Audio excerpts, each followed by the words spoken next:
Jane Burns. I'm a member of the Chamber Legislative Committee, and I'll be your moderator today. I want to thank you all for coming. It's a nice turnout. It's great to see this many people out on a sunny Saturday morning.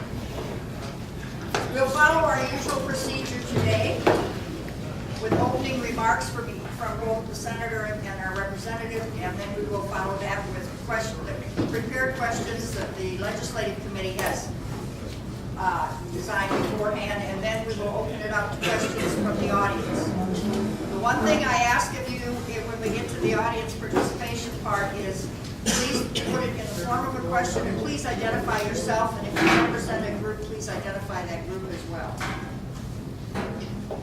Senator Kettering and Representative Mulbauer, have you decided who's going first today? I'm in first class. Go ahead. So Dan, you want to start then? Well, first of all, I want to thank everybody for coming out this morning. It is always exciting to see this much enthusiasm for these forums. I am very pleased that all you can make it, and I am really interested in what input you have today and what you can help us, and go back down to Des Moines, what you can help us with and make sure we stay on the right schedule and do the right thing for this district.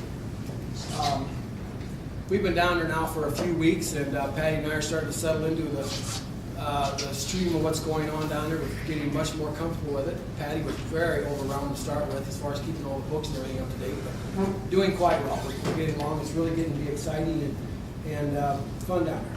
Today I want to just mention a few of the bills that we have worked on. I'm just going to briefly touch on them and kind of tell you what we've been working on so you kind of get an idea of what has been going on there.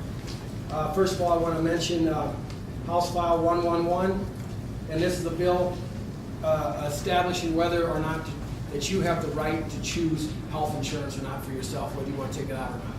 On this bill, it is basically right at this moment, it is a statement that you can or cannot take out health insurance.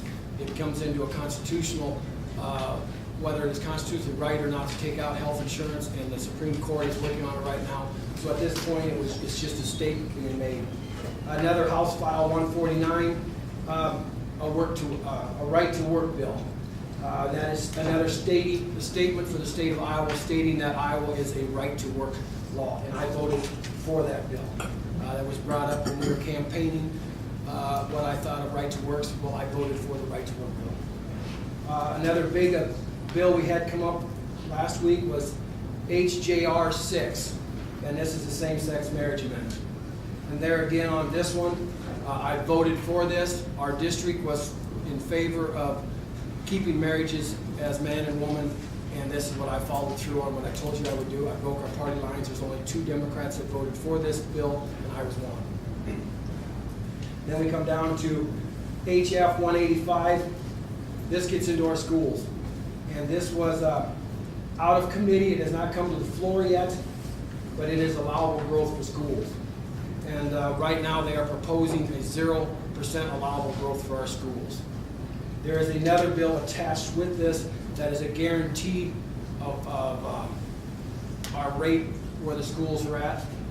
But what that is a one-time stimulus that people guarantee on this monies. I did vote for that for the simple reason that Carroll County through this bill would get about $68,000. ICAM Manning will receive about $170,000. Denison would receive nothing. And the reason this helps is those that have a little bit of declining enrollments, that would help those schools. Denison did not have a decline, so we're not helping. But it's going to create a big cliff or a big hole the next year.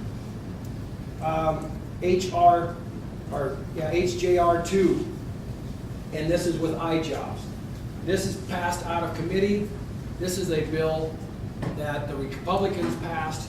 All the iJobs that were out there this last couple of years that have been done, they want to take the signage down. That's all it amounts to. They want to go out and take the signage down saying we want no identification to do with iJobs. That's what that bill was. Then we have House File 183 and 184. This bill that is also in committees coming up, and has to do with medical marijuana they're dealing with. They want to make it where it's not law to get medical marijuana. And what you have is 2 of them. One is marijuana, and the other one is K2, which is a liquid form of marijuana. We worked on bills with that. And then a little bit, I'm going to go through just a little bit with our governor's budget. The governor is recommending the state's general fund, which this current year is at a 5.3 billion fiscal year, 211, and in 212 he's promoting that we have. This is just a budget, a recommendation. Right now he has it at $6.16 billion. So his budget is an $843 million increase. And some of the things in his budget that he's proposing, he's wanting to cut $35 million from our preschools. Allowable growth for schools will be at 0% for the next 2 years. And just a little side note, that they said this has never happened in the last 39 years. Our state universities, they were going to cut $32 million. Our community colleges here, they're showing here $30 million cut to community college and $4.5 million to DMAC. And then our corporations, they want to cut $400 million from our big corporations. That is any corporation making over $25 million. And where that is, it's on a sliding scale now. It goes from 6, 8, 10, 12%, and they want to drop all of them down to a straight flat 6%. And that's where they get, it will save those people from paying $400 million in taxes over the next 2 years. And then our non-bipartisan LSA, Legislative Service Agency, come out with a report. And this was released, the data report showing Governor Branson's budget recommendations for fiscal year 2012 compared with fiscal year 2011. The spending will be reduced, total funding, by $1.8 million. That's where it's at. And with that, like I said, I'm very interested. I have a few other little comments here, but we'll wait until your questions. But I'm very pleased to have each and every one of you here today, and I'm looking forward to your questions. Steve?